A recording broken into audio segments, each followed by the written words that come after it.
Hi everyone, this is Anna from Koala Soap, and today before I go to work I'm going to just do a really quick video. I ran out of these swirled flower soaps that are really popular, so I'm going to make one. It's just done with a simple swirl where we use distilled water and a powdered mica.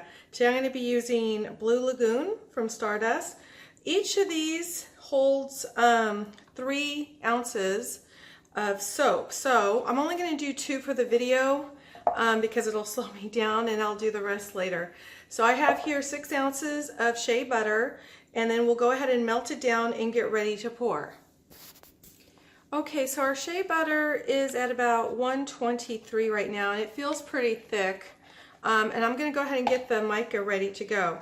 So my rule of thumb, and really there's no set rule for when I do this in distilled water, because when you do it with alcohol for this particular type of design, it just makes the color disperse, and then your base will just look like the color, just a lighter version of it.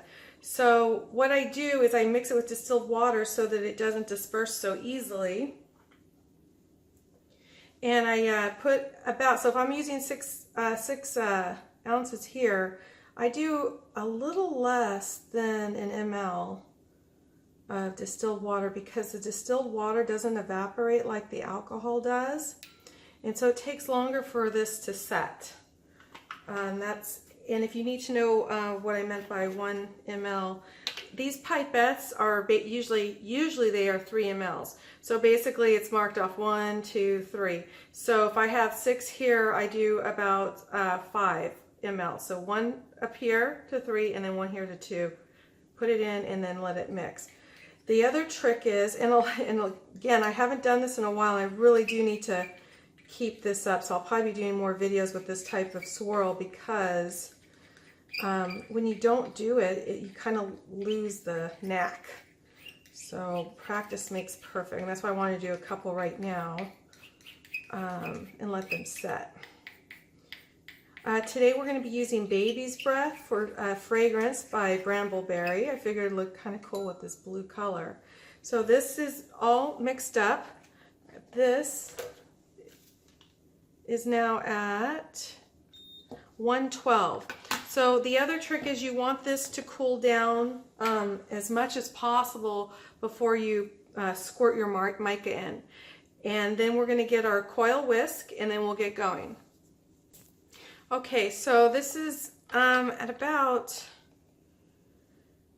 113, so we're going to be working with it fairly quickly. Now, just because I have about 5 mLs in here does not mean I'm going to use the whole 5 mLs. I'm essentially just making it dilute so that it's pretty runny and I can squirt it in really fast. And for some of you who have seen my prior videos, you know the routine. Basically, once I squirt it in, I use this kind of whisk because it's a coil. And what I was doing is, when I was doing the other whisk, there was no give, the ones that are kind of oval. And so I would do it, but I wouldn't get a lot on the bottom. This allows me to, once I squirt the colorant in, to go down, twist up. There's no swirling like that. You're just going to go down, twist up, and then you're going to pour. And if you can pour from higher up, the better. I wear glasses, a hairnet, and everything, just because, you know, I don't want to get stuff in my eyes and in my hair and stuff like that. So let's see where we're at right now. If you don't have one of these little infrared guns, if you can't get one right now, what you'll do is you're going to notice this gets a little thicker, and as you're stirring it, as you do this more and more, you'll get the hang of it, and you'll know. Okay. This said it was at about 108, so I think we're about ready to go here. So before I do anything, I'm going to make sure that I have everything. I'm going to go for one of these and one of these today. I'm going to make sure this is stirred nicely. And depending on how it looks like when I put the colorant in, I might do 2 dropperfuls. I don't know. I'm just going to play it by ear today. Okay. And I like to make sure I'm as cool as possible. There is no skin, but it is fairly thick.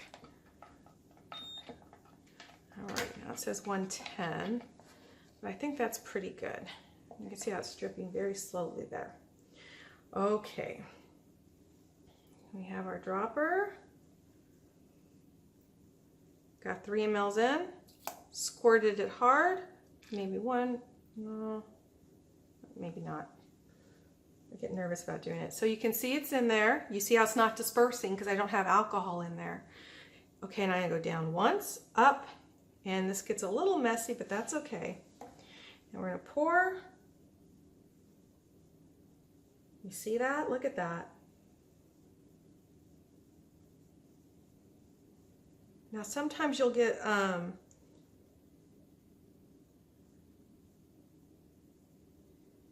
so we're a little short. So even though this holds 3, I would probably put in 4. 4 ounces per is what I would do with this. Okay, because we're a little short on this one, but that's okay. The point has been made. So we're gonna go ahead and squirt it with alcohol. Okay, we're gonna let these set and we'll see if the swirl worked. Okay, everybody, we're back. And these are now dry, so we're gonna go ahead and unmold them. Very nice. Let's see. Very cool swirl. Smells great. Some of you have noticed that I have opened my new store. I've taken it off of Etsy and I actually just opened up a regular store. You'll see the links below. These soaps and the scrubs and the body butters and the bath whips are all available on there. And I'm doing the inventory as I go.